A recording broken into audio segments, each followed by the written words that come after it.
Symmetric relation से आप क्या समझते हैं? क्या समझते हैं सिमेट्रिक का मतलब? देखिए, कोई भी, जैसे देखिए मान लीजिए कि कोई भी ऑर्डर्ड पेयर है, ठीक है। ऑर्डर्ड पेयर तो समझ में आ गया ना। आप कार्टेशियन प्रोडक्ट को ही मान लीजिए ऑर्डर्ड पेयर, ठीक है। कोई भी ऑर्डर्ड पेयर दिया हुआ है, कोई भी रिलेशन में ऑर्डर्ड पेयर दिया हुआ है। कैसा ऑर्डर्ड पेयर हम बता रहे हैं आपको, उसका उल्टा भी मौजूद हो। यानी कि उल्टा मतलब, जैसे मान लीजिए ऑर्डर्ड पेयर है यहाँ पर 1 2, ठीक है, और इसी ऑर्डर्ड पेयर का यानी कि एलिमेंट का उल्टा भी मौजूद हो। उल्टा मतलब कैसा कि उल्टा करिएगा तो क्या हो जाएगा 2 1।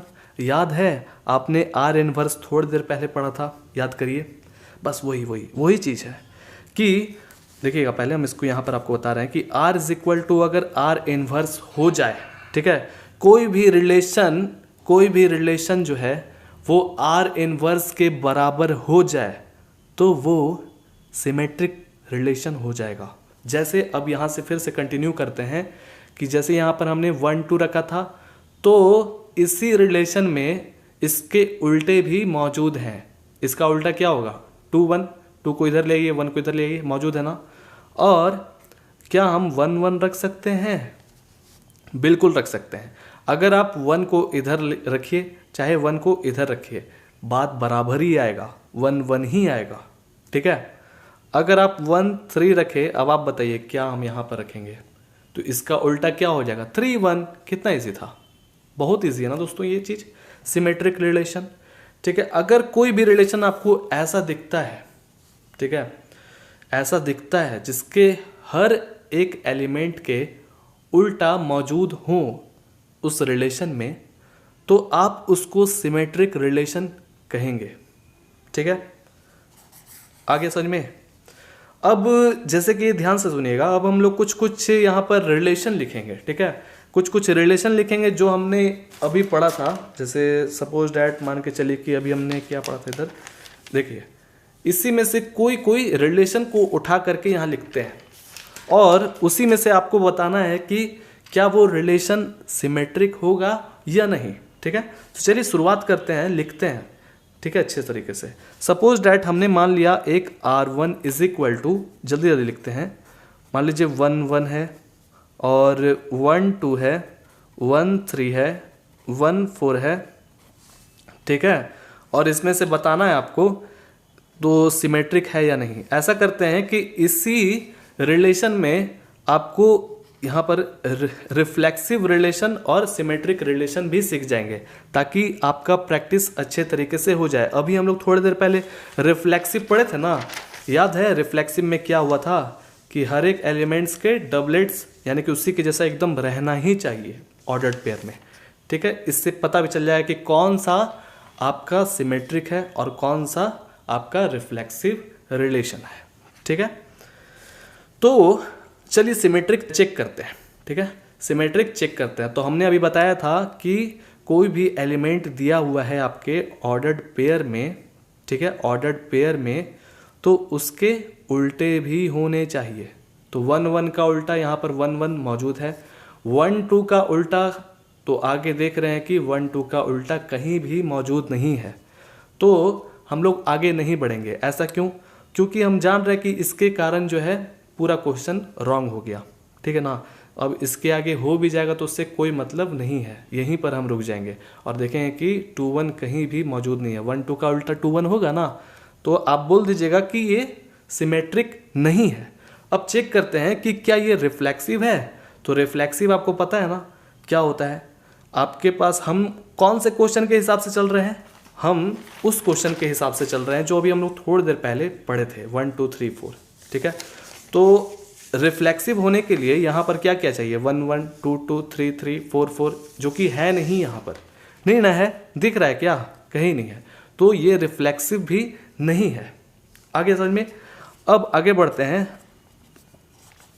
सपोज डैट हमने और भी चीज़ ले लिया, 1 1 1 2 और 2 2, ठीक है, मान लीजिए ये ले लिया हमने और इधर 2 1 इस तरह से ले लिया हमने। और ले लेते हैं इधर 3 3। सबसे पहले हम लोग चेक करते हैं सिमेट्रिक। तो सिमेट्रिक का मतलब आपको पता ही है, एकदम सिंपल सा है चीज़ कि जो भी है उसके उल्टे भी होने चाहिए। तो 1 1 के उल्टे मौजूद है यहाँ पर, और 1 2 के उल्टे क्या हैं, तो हम देखिए यहाँ तो नहीं है, आगे बढ़ते हैं। तो देखा हमने कि यहाँ पर मौजूद है 1 2 के उल्टे यानी कि 2 1। तो हाँ भाई ये चीज़ ठीक है। अब 2 2 के उल्टे इसी में मौजूद है ना। 2 को इधर ले जाइए, चाहे 2 को इधर ले जाइए, होगा 2 2 ही। ठीक है, ये तो हो गया था जो कि इससे मैच खाया था। ठीक है, और 3 3 के उल्टे भी यहाँ पर मौजूद हैं। तो क्या ये रिलेशन जो R2 है, हमने जो माना यहाँ पर, क्या ये सिमेट्रिक है? बिल्कुल ये सिमेट्रिक है। बहुत इजी था, क्योंकि इसके जितना भी यहाँ पर एलिमेंट्स दिए गए हैं, जितने भी ऑर्डर्ड पेयर में हैं, वो उनके सब के सब उल्टे मौजूद हैं इस रिलेशन में, है ना मौजूद। इसके यहाँ पर हैं, इसके यहीं पर हैं, इसके यहीं पर हैं। तो अब देखना ये है कि क्या ये रिफ्लेक्सिव है, क्या ये रिफ्लेक्सिव है। और रिफ्लेक्सिव होने के लिए आपके पास क्या क्या होना चाहिए, जितने भी एलिमेंट्स दिए गए हैं, ठीक है 1 2 3 4, उनके सब के सब रिलेटेड होने चाहिए, यानी कि 1 1 2 2 3 3 4 4। तो हमने यहाँ पर देखा 1 1 है, 2 2 है, 3 3 है, बस एक नहीं है। कौन सा? 4 4 नहीं है। 4 4 नहीं है। अगर 4 4 होता तो हम रिफ्लेक्सिव में भी ताला लगा देते। ठीक है, तो हमने देखा कि यहाँ पर 4 4 मिसिंग है, जिसके कारण ये रिफ्लेक्सिव नहीं होगा। आया समझ में?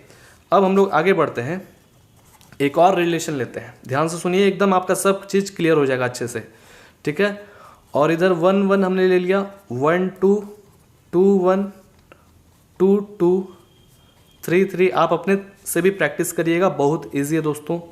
ठीक है, तो चलिए चेक करते हैं कि इसमें सिमेट्रिक है क्या।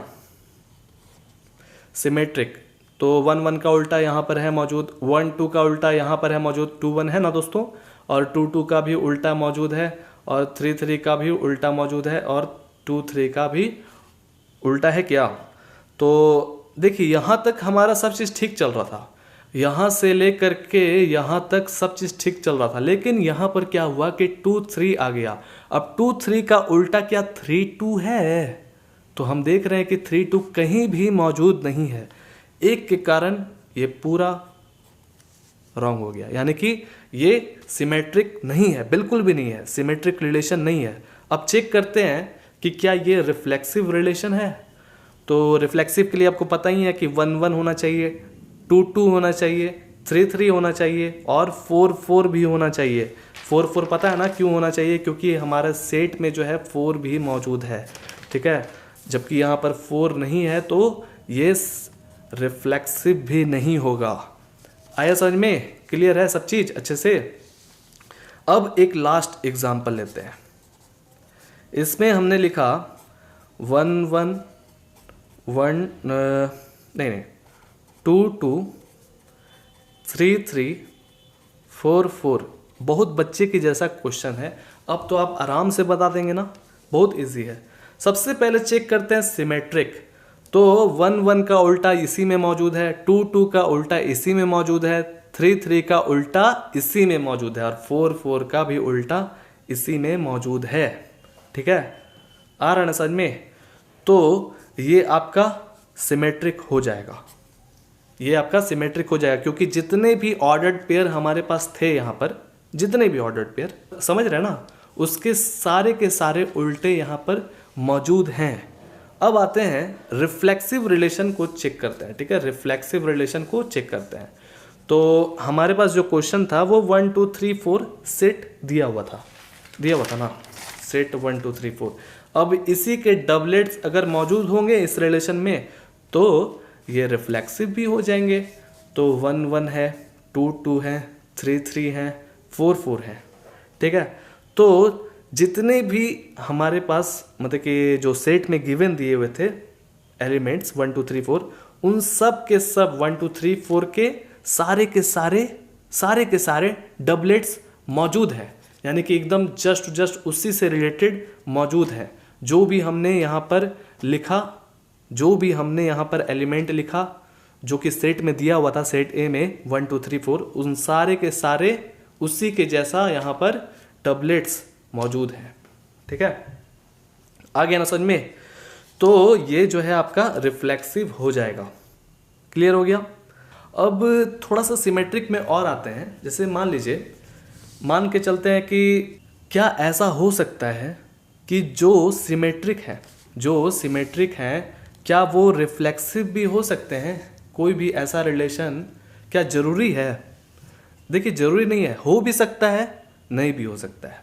ठीक है, जैसा कि हमने आपको बताया था कि देखिए सिमेट्रिक जो है यहाँ पर है, ठीक है, सिमेट्रिक है लेकिन रिफ्लेक्सिव नहीं है ना ये चीज़। लेकिन यहाँ पर जो है दोनों चीज़ है, रिफ्लेक्सिव भी मौजूद है और सिमेट्रिक भी है, रिफ्लेक्सिव भी है और सिमेट्रिक भी है। आ रहा ना समझ में? तो डिपेंड करता है कि आपका जो ऑर्डर्ड पेयर है वो किस तरह का है। अब तो आप पहचान सकते हैं ना कि कौन सिमेट्रिक है, कौन रिफ्लेक्सिव है। ठीक है ना दोस्तों? अब हम लोग नेक्स्ट टॉपिक पे बढ़ते हैं जिसका नाम है ट्रांजिटिव रिलेशन। ठीक है, बहुत लोगों को कंफ्यूजन होता है ट्रांजिटिव रिलेशन में, तो इस कंफ्यूजन को आज दूर करने वाले हैं। और आप ध्यान से देखिएगा क्योंकि आपको भी हल्का सा कंफ्यूजन हो सकता है, लेकिन होना नहीं चाहिए, हम आपको अच्छे से बताने वाले हैं। ठीक है, 7 नंबर है ट्रांजिटिव रिलेशन। इसको हिंदी में कहते हैं हम लोग संक्रमक संबंध। ओके, तो क्या है जिस ट्रांजिटिव रिलेशन, क्यों इतना लोगों को कंफ्यूजन होता है इसमें? तो देखिए दोस्तों, एकदम सिंपल सा बात करेंगे हम, एकदम सिंपल सा। कोई भी आपको रिलेशन दिया गया है, कोई भी एक रिलेशन दिया गया है, वो रिलेशन कार्टेशियन प्रोडक्ट से निकला हुआ है। ठीक है, वो रिलेशन कार्टेशियन प्रोडक्ट से निकला हुआ है। तो उस रिलेशन में ए बी होना चाहिए। ठीक है, अब ये बता रहे हैं कि ए बी क्या है, बी सी होना चाहिए।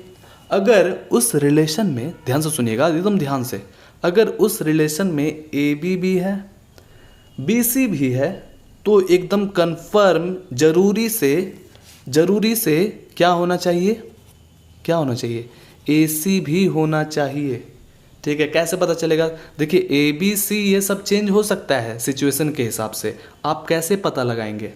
देखिए, अगर ए बी भी है, बी सी भी है, तो ए सी भी होना चाहिए। कैसे? जैसे ये बी है और ये बी है, इसको काट दीजिए। अगर यहाँ पर टी एस भी रहता, टी टी भी रहता, तो इसको आप काट देते। ठीक है, काट देते, और जो ये बचता मात्र ए और सी, जो पहला वाला पार्टी और अंतिम वाला पार्टी बचेगा, वो हमको एकदम चाहिए ही चाहिए, तभी आपका ट्रांजिटिव रिलेशन होगा, वरना क्या नहीं होगा। देखिए, अभी आप इसको पहले सीखिए कि अगर ए बी भी है, बी सी भी है, तो ए सी भी होना चाहिए उस रिलेशन में। ठीक है, तभी वो ट्रांजिटिव रिलेशन होगा। यहाँ तक बात पक्की हो गई? चलिए अब आगे बढ़ते हैं कि भाई ये हम तो सीख लिए ट्रांजिटिव रिलेशन ऐसे होता है। अब सीखते हैं कि ट्रांजिटिव रिलेशन कब नहीं होता है। ठीक है ना, कब नहीं होता है? तो दोस्तों ध्यान से देखिएगा, जब आपके पास ए बी भी है, ठीक है, बी सी भी है, और किसी कारणवश उस रिलेशन में ए सी नहीं आ रहा है। ठीक है, ए सी नहीं आ रहा है, ए सी नहीं आया, तब वो रिलेशन क्या हो जाएगा? ट्रांजिटिव नहीं होगा। ठीक है, तब वो रिलेशन ट्रांजिटिव नहीं होगा। उम्मीद है कि आपको अच्छे से समझ में आया होगा। तो पहला स्टेप आपने समझ लिया कि इसमें ट्रांजिटिव हो गया था। कैसे? ए बी, बी सी और ए सी हमने पा लिया था कोई भी एक रिलेशन में। और दूसरा हमने देखा था कि ए बी था, बी सी भी था, लेकिन हमको ए सी मिल भी नहीं किया। ठीक है ना, तब तो हम देख लिए थे कि वो नहीं होगा ट्रांजिटिव। अब एक और केस देखते हैं, लास्ट केस है, बस तीनों केस आप समझ लीजिएगा तो आपका ट्रांजिटिव क्लियर हो जाएगा, एकदम क्लियर, कंफर्म। ठीक है, तो तीसरा कौन केस है? अगर मान लीजिए बाई चांस कि ए बी सिर्फ आपके पास दिया हुआ है, सिर्फ ए बी दिया हुआ है, तब क्या ये ट्रांजिटिव रिलेशन होगा? और सब बिलोंग कर रहा है आर से। ठीक है, यानी कि आर से मतलब रिलेशन से बिलोंग कर रहा है। तो ए बी है आपके पास, बी सी नहीं है, कोई कारणवश बी सी जो है गायब है, नहीं है वो, तो क्या ए सी भी नहीं है, कुछ मतलब कि सिर्फ आपके पास ए बी मौजूद है। ठीक है, तब क्या वो ट्रांजिटिव होगा? तो हम बोलेंगे क्या कि जरूर से वो ट्रांजिटिव होगा। ऐसा क्यों? क्योंकि ध्यान से सुनिएगा बात को दोस्तों, नियम ये है कि अगर आपके पास सिर्फ ए बी है, ठीक है ना, सिर्फ ए बी ही है और बाकी कोई ऑप्शन है ही नहीं, तब हम उसको ट्रांजिटिव बोल सकते हैं। ट्रांजिटिव कब नहीं होता है? जब आपके पास ए बी भी है, बी सी भी है, लेकिन ए सी नहीं है, तब वो केस आपका जो है ट्रांजिटिव नहीं होता है, ठीक है ना। तो आ गया होगा समझ में आपको। तो इसको इस तरह से लिखिए देखिएगा, जैसे इफ लिखा हमने, ये तो कुछ कुछ आपने समझा होगा, अभी और एकदम गहराई से उसको समझेंगे, ठीक है। If A B belongs to R और बी सी भी जो है बिलोंग्स टू आर, ठीक है ना, तो एकदम रहना चाहिए आपके पास क्या, ए सी भी रहना चाहिए, ए सी भी रहना चाहिए, तब वो केस ट्रांजिटिव होगा, ठीक है। ये चीज़ आ गया समझ में। इस तरह से इसको भी लिख सकते हैं आप, जो है बना करके मान लीजिए लिख ही देते हैं इसको। A B belongs to R है, B C belongs to R है, लेकिन आगे ए सी नहीं आ पा रहा है, यानी कि इसको काटिएगा तो क्या बचेगा, ए सी ही ना बचेगा। आप एक्स वाई जेड या टी जेड इस तरह से भी ले सकते हैं, ठीक है। सॉरी दोस्तों, sorry, X Y Y Z इस तरह से भी लिख सकते हैं, वाई वाई कट जाएगा और एक्स और जेड चाहिए होगा, इस तरह से भी आप समझ सकते हैं या आप लिख सकते हैं अपनी तरफ से, ठीक है। तो ध्यान से सुनिएगा बात को, क्या हम बोल रहे हैं। A B belongs to R, B C belongs to R और ए सी आया ही नहीं, तो हम इसको नॉन ट्रांजिटिव कहेंगे, ओके। वो ट्रांजिटिव रिलेशन नहीं होगा। अब सपोज डैट यही वाला केस हम लिख रहे हैं कि अगर सिर्फ आपके पास मात्र A B belongs to R है, तब भी ये ट्रांजिटिव होगा, ठीक है। ट्रांजिटिव होने का कब कारण नहीं होता है, जब ये केस यानी कि ए बी है आपके पास, बी सी है और ए सी नहीं है, तब होता है ऐसा। अब ऐसा करते हैं कि कुछ कुछ एग्जाम्पल को लेकर के सॉल्व करेंगे ना, और कुछ ऑर्डर्ड पेयर को लेंगे, तब आपको और क्लियर हो जाएगा अच्छे से, ठीक है, क्योंकि वही सबसे मेन है, ये तो बेस था आपका। चलिए अब कुछ एग्जाम्पल को लेते हैं। सपोज डैट हमने एक सेट लिया, ध्यान से देखिएगा, सेट में एलिमेंट लिया हमने 1 2 3, ठीक है, और इसका क्या करते हैं कि कार्टेशियन प्रोडक्ट कर देते हैं, क्योंकि हम इससे ऑर्डर्ड पेयर पाएंगे। तो कार्टेशियन प्रोडक्ट तो आप कर सकते हैं, बहुत इजी चीज़ है। अब तो 1 3 2 1 2 2 2 3 और 3 1 3 2 3 3, ठीक है, ये आपका कार्टेशियन प्रोडक्ट हो गया। इसमें से ऐसा करते हैं कि इसमें अब जानते हैं कि कौन सा ट्रांजिटिव रिलेशन है। जैसे देखिए, ये आप बात याद रखिएगा कि इसमें तो ट्रांजिटिव रिलेशन है ही, एकदम पक्का है, क्योंकि ये कार्टेशियन प्रोडक्ट है, इसके अंदर ऑल पॉसिबल ऑर्डर्स रहता है, ठीक है, इसके अंदर ऑल पॉसिबल ऑर्डर्ड रहता है। तो पहचानेंगे कैसे, देखिएगा। सबसे पहले ऐसा करते हैं कि मान के चलिए कि यहाँ से 1 1 से शुरुआत नहीं करते हैं, यहाँ से समझते हैं ताकि आपको अच्छे से समझ में आए, ठीक है। तो जैसे यहाँ पर हमने मान लिया 1 2, 1 क्या है कि A है, ध्यान से समझिएगा, 1 क्या है कि A है, और 2 जो है हमने यहाँ पर B मान लिया है। तो हमने आपको क्या बताया था कि भाई AB और BC, तो अब हम लोग को BC खोजना है। तो हमने देख लिया यहाँ पर कि B का जो वैल्यू है वो 2 है, तो चलिए कहीं खोजते हैं 2। तो 2 से शुरू किया हमने, यहाँ पर मान लीजिए यही है, ठीक है, इसको भी मान सकते हैं, इसको भी मान सकते हैं आप। तो मान लीजिए ये हमने इसको B मान लिया और इसको हमने C मान लिया, ठीक है। तो हमने आपको बताया था ना दोस्तों कि B और B काट दीजिएगा तो बचेगा AC। तो A का वैल्यू 1 है और C का भी वैल्यू 1 है।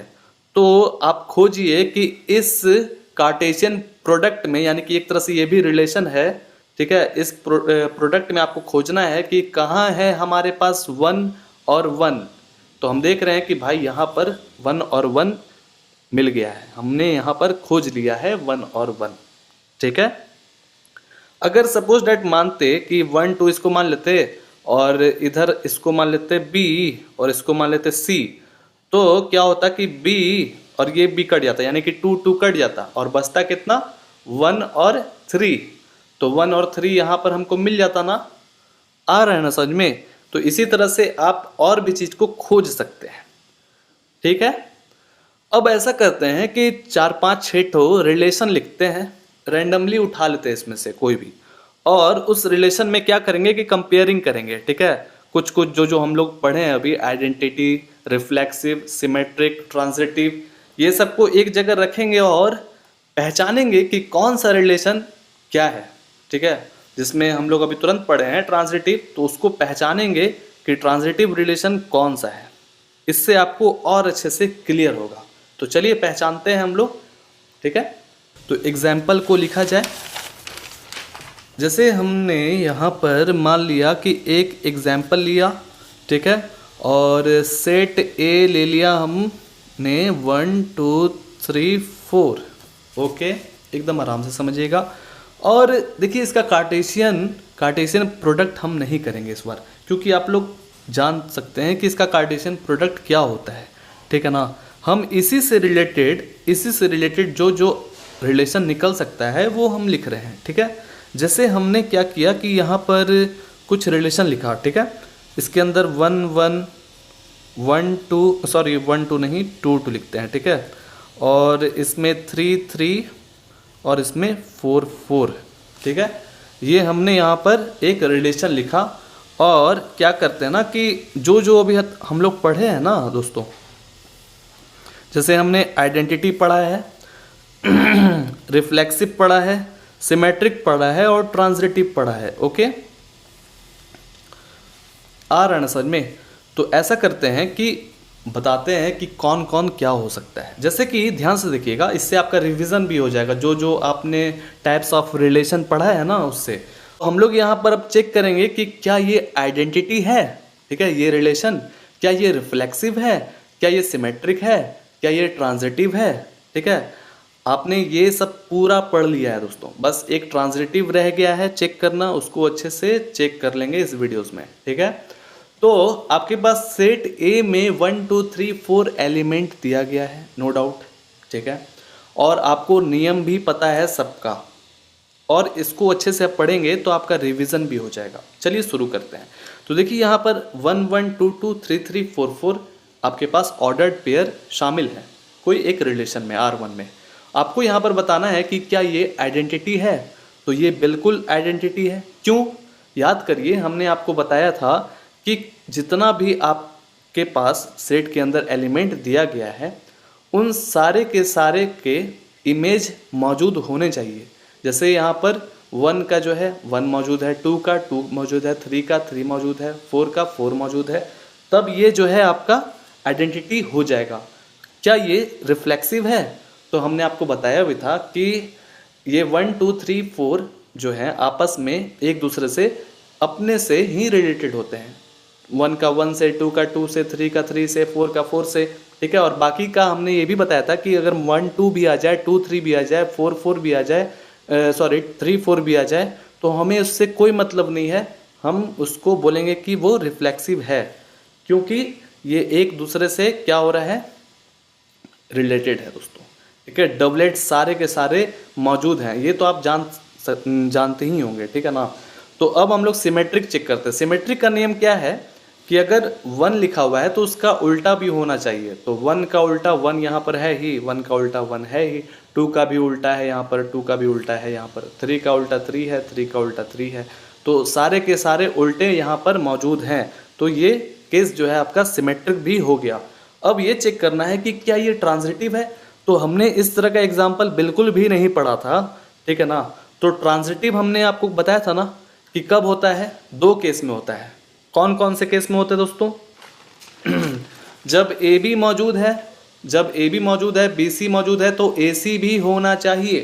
ठीक है, तो यहाँ पर तो ए बी और मतलब कि है ही नहीं। जैसे ए मान लीजिए 1 है, ध्यान से सुनिएगा, ए जो है 1 है और बी जो है 1 है, तो हम देख रहे हैं कि यहाँ पर बी सी यानी कि बी की जगह पर भी तो 1 होना चाहिए। तो कहीं भी हमें यहाँ पर 1 मिल ही नहीं रहा है, ऐसा कोई भी ऑप्शन नहीं है। तो ये किसको फॉलो करेगा दोस्तों? ये फॉलो करेगा R is equal to A B को, क्योंकि यहाँ पर सब डिफरेंट हैं, सब के सब ऑप्शन जो है वो डिफरेंट हैं। जैसे ये ए बी है तो आगे अटक गए, आगे कुछ मिल ही नहीं रहा है, ठीक है ना। तो इस केस में आप इसको ट्रांजिटिव कहेंगे। आया समझ में? आ गया? इसमें सिर्फ ए बी ही मौजूद है, बी सी मौजूद नहीं है कहीं भी, इसलिए हम इस रिलेशन को ट्रांजिटिव कह सकते हैं। अब आगे बढ़ते हैं, अब कोई एक और रिलेशन लेते हैं। मान लीजिए ऐसा करते हैं कि हम कुछ कुछ रिलेशन यहाँ पर लिख लेते हैं पहले, ताकि आप भी प्रैक्टिस कर सकें। मान के चलिए कि हमने यहाँ पर 1 1 ले लिया, 2 2 और 3 3, 1 2 और 2 1 हमने यहाँ पर ले लिया। अब इसको आप तब तक सोचिए, हम तो और लिख रहे हैं क्वेश्चन में, ठीक है। देख के बताइए कि कौन क्या है। 3 3 ऐसा करते हैं दोस्तों, ये सब पूरा क्वेश्चन एक वो लिख लेते हैं, फिर तब तक के लिए पॉज करते हैं। तो हमने यहाँ पर जो है सारे के सारे जो क्वेश्चन है, जो सुटेबल एग्जाम्पल है वो हमने लिख लिया है, ठीक है। अब आपको बताना है कि क्या है, चेक करिए आप भी अपने दिमाग से, हम तो इसका आंसर बताने ही वाले हैं। तो चलिए आइडेंटिटी से शुरुआत करते हैं। देखिए 1 1 है, ठीक है, 2 2 है, 3 3 है, लेकिन प्रॉब्लम क्या हो गया दोस्तों? प्रॉब्लम ये हो गया कि यहाँ पर 1 2 आ गया और 2 1 आ गया। तो क्या 3 3 रहता तो ये दोनों रहता तब भी हो जाता क्या ये आइडेंटिटी? तो ये बिल्कुल भी आइडेंटिटी नहीं होता, क्योंकि हमारे पास जो एलिमेंट है वो 4 तक हैं। तो आप यहाँ पर 4 4 भी होना चाहिए था। अगर 4 4 होता तब तो हम इसको बोल देते कि हाँ ये आइडेंटिटी है।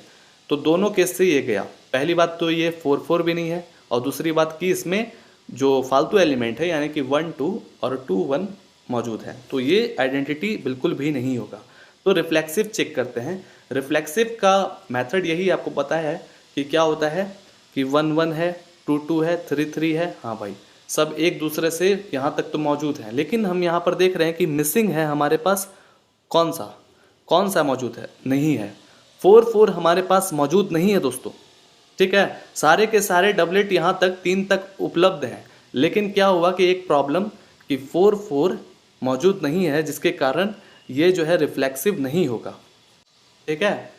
और इससे कोई मतलब नहीं है, अगर 4 4 भी रहता तब हम इसको कह देते कि हाँ ये रिफ्लेक्सिव है। ये तो 1 2 और 2 1 एक्स्ट्रा पेयर है, ठीक है। तो चलिए आपको कुछ कुछ समझ में आया होगा कि ये जो है रिफ्लेक्सिव नहीं है। सिमेट्रिक पहचानना है कि क्या 1 का उल्टा 1 मौजूद है? हाँ बिल्कुल, 1 का उल्टा 1 मौजूद है, बिल्कुल। तो इसके साथ भी कुछ इसी तरह से है, इसके साथ भी कुछ इसी तरह से है। और 1 2 का उल्टा क्या 2 1 मौजूद है? तो हाँ बिल्कुल मौजूद है यहाँ पर, ठीक है। 1 2 का उल्टा यहाँ पर 2 1 मौजूद है। तो सारे के सारे उल्टे मौजूद हैं हमारे पास, तो हम इसको रिफ्लेक्सिव कहेंगे। हमें 4 4 से मतलब नहीं है, अगर 4 4 नहीं भी रहेगा तो उससे कोई दिक्कत नहीं है। बस जो भी आपके पास रिलेशन मिले और सारे के सारे अगर उल्टे उसके मौजूद हैं, तब आप उसको सिमेट्रिक आप उसको कह सकते हैं। तो ये जो है आपका सिमेट्रिक हो गया, ठीक है। इसमें 1 का 1 उल्टा मौजूद है, 2 का 2 उल्टा मौजूद है, 3 का 3 उल्टा मौजूद है, और 1 2 का उल्टा यहाँ पर 2 1 भी मौजूद है, जिसके कारण ये सिमेट्रिक हो गया, ठीक है। आ गया समझ में? तो अब आते हैं हम लोग ट्रांजिटिव पर। तो ट्रांजिटिव में देखिए ये तो ठीक था कि 1 1 है भाई और इधर 2 2 है, तो इस ये जो है आपका ए बी हो गया, इधर भी ए बी हो गया, ये भी आपका ए बी हो गया, उससे मतलब नहीं है। क्या इसका जो है अब देखना इसमें है कि क्या इसके कारण ट्रांजिटिव हो रहा है। तो देखिए मान लीजिए इसको हमने ए मान लिया और इसको हमने बी मान लिया, ठीक है। तो पता ही है कि 2 जो है वो क्या है दोस्तों? बी है, ठीक है। और इसको आप सी मान लीजिए, तो बी और बी काटिएगा तो 1 और 1 बचेगा ना, 1 और 1 बचेगा। तो इस पेयर में कहीं पे भी 1 और 1 है, तो देख रहे हैं यहाँ पर 1 और 1 है। तो हमारे पास ए बी भी है इस पेयर में, बी सी भी मौजूद है और ए सी भी मौजूद है यहाँ पर, ठीक है। तो ये आपका रिलेशन क्या हो जाएगा? ट्रांजिटिव हो जाएगा, ठीक है। आगे समझ में? अब आगे बढ़ते हैं।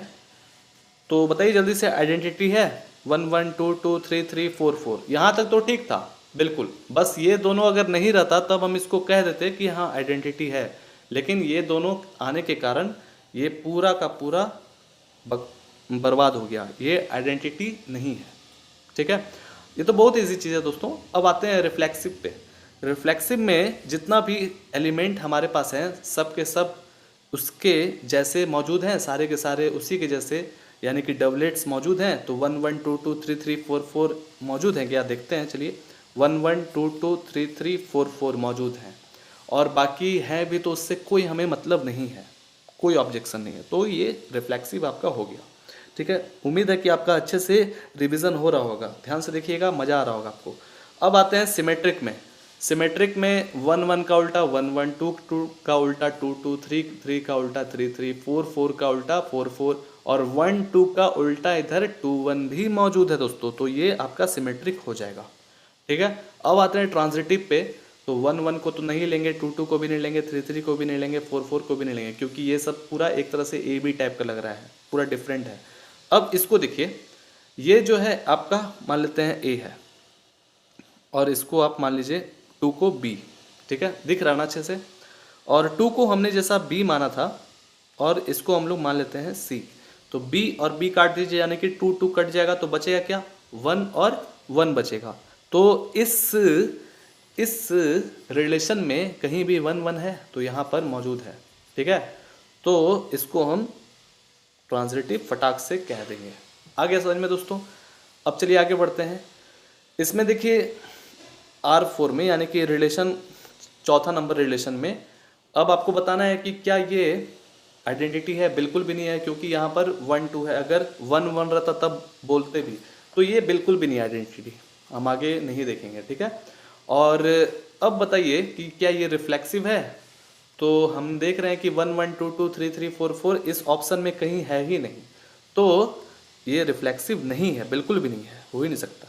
अब सिमेट्रिक देखना है, तो सिमेट्रिक का मतलब पता है ना, कि सारे के सारे उल्टे क्या मौजूद हैं, 1 2 के उल्टे मौजूद कहीं है ही नहीं, तो फटाक से क्रॉस। ठीक है, अब हम लोग देखेंगे कि क्या ये ट्रांजिटिव है, क्या ये ट्रांजिटिव है। अगर मान लीजिए इसको हम ए मानते हैं, इसको हम बी मानते हैं, तो कहीं भी बी के लायक दिख रहा है दोस्तों, यानी कि कहीं भी 2 दिख रहा है, 2 नहीं ना है हमारे पास कहीं भी, इस ऑप्शन में 2 है ही नहीं कहीं, तो हम सिर्फ ए बी पर आकर के ही रुक गए।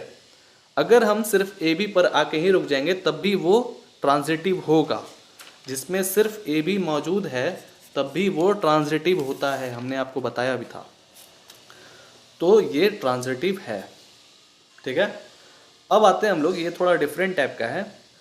मान लीजिए कोई भी आपको एक रिलेशन मिला, ध्यान से सुनिएगा बात को।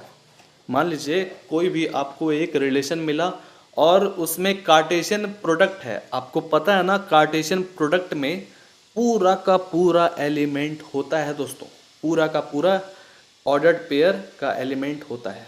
ठीक है, आ रहा है समझ में। उसमें जैसे कि मान लीजिए ए क्रॉस ए इसी का करते हैं, तो आप जान रहे हैं कि 1 1 भी आने वाला है, 2 2 भी आने वाला है, 3 3 4 4 ये सब आने वाला है, इसमें कोई डाउट नहीं है। लेकिन लेकिन लेकिन ध्यान से सुनिएगा, 1 2 भी तो आएगा, 1 3 भी तो आएगा, 1 4 भी तो आएगा, ये भी आप माइंड में रखे रहिएगा। ठीक है, तो क्या ऐसा हो सकता है आइडेंटिटी, तो हम देख रहे हैं कि आइडेंटिटी नहीं होगा।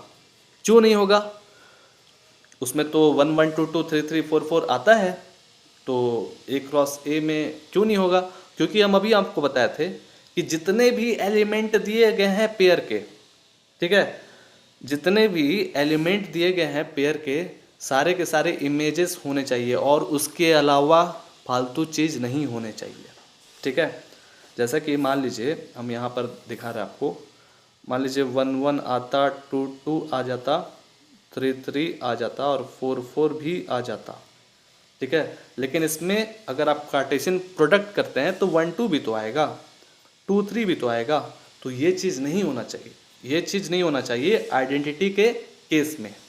ठीक है ना, आ रहा है ना समझ में। तो कार्टेशियन प्रोडक्ट में देखे होंगे आप कि 1 2 2 3 भी आता है, तो इसीलिए जो है हम ये आपका जो कार्टेशियन प्रोडक्ट है वो आपका आइडेंटिटी नहीं होगा। हाँ, उससे आप निकाल सकते हैं ये चीज़, लेकिन पूरा का पूरा तो नहीं ना होगा दोस्तों। अब आगे बढ़ते हैं रिफ्लेक्सिव में। तो रिफ्लेक्सिव का नियम ये है कि उसमें 1 1 भी होना चाहिए, 2 2 3 3 4 4 भी होना चाहिए, और बाकी रहे हमको उससे कोई मतलब नहीं है, तब भी वो रिफ्लेक्सिव होगा। तो ये रिफ्लेक्सिव होगा क्यों, क्योंकि कोई भी कार्टेशियन प्रोडक्ट में दोस्तों ध्यान से सुनिएगा, कोई भी कार्टेशियन प्रोडक्ट में होता है ना, 1 1 2 2 3 3 4 4 होता ही होता है, और बाकी का प्रोडक्ट आए उससे कोई मतलब नहीं है, तब भी ये रिफ्लेक्सिव होगा। अब आते हैं हम लोग सिमेट्रिक में। सिमेट्रिक में देखिए 1 1 का उल्टा 1 1, 2 2 का उल्टा 2 2, 3 3 का उल्टा 4, मतलब सब चीज़ का उल्टा मौजूद है यहाँ पर, ठीक है। और 1 2 का भी उल्टा मौजूद रहता है, 2 1 भी आएगा, 2 3 का भी उल्टा 3 2 भी आएगा। तो हम देख रहे हैं कि ये कार्टेशियन प्रोडक्ट के बराबर हो सकता है, ठीक है। इसमें जितना भी कार्टेशियन प्रोडक्ट में जो ऑर्डर्ड पेयर आएंगे वो सिमेट्रिक को फॉलो करते हैं, ठीक है। अब ट्रांजिटिव में भी आते हैं, तो ट्रांजिटिव में भी होगा। क्यों होगा, हम आपको बताए भी थे। जैसे यहाँ पर ए क्रॉस ए निकाले थे, तो आप कोई भी एनी एलिमेंट ले लीजिए, कोई भी एलिमेंट ले लीजिए, आप देखिएगा कि उसका ए भी है तो बी सी भी है, और क्या है, क्या है, ए सी भी है उसके। इसमें आप कोई भी एलिमेंट उठा करके देख लीजिएगा, ठीक है ना, उसमें ए बी बी सी और ए सी तीनों चीज़ उपलब्ध होता है। इसलिए कार्टेशियन प्रोडक्ट कभी भी याद रखिएगा क्या होता है, ट्रांजिटिव होता है, ठीक है। बस एक केस में नहीं हुआ, किस केस में, आइडेंटिटी में, ठीक है, आइडेंटिटी में। तो उम्मीद है कि आपको ट्रांजिटिव रिलेशन अच्छे से समझ में आ गया होगा। अब हम लोग इक्विवेलेंस में चलते हैं, बहुत इजी है, बहुत ही इजी। अगर आप तीनों समझ गए हैं ना, तो इक्विवेलेंस अच्छे से समझ में आ जाएगा। चलिए नेक्स्ट टॉपिक स्टार्ट करते हैं, इक्विवेलेंस। तो शुरू किया जाए इक्विवेलेंस रिलेशन, ठीक है ना।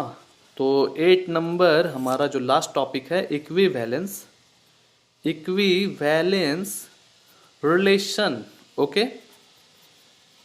इक्विवेलेंस रिलेशन से आप क्या समझते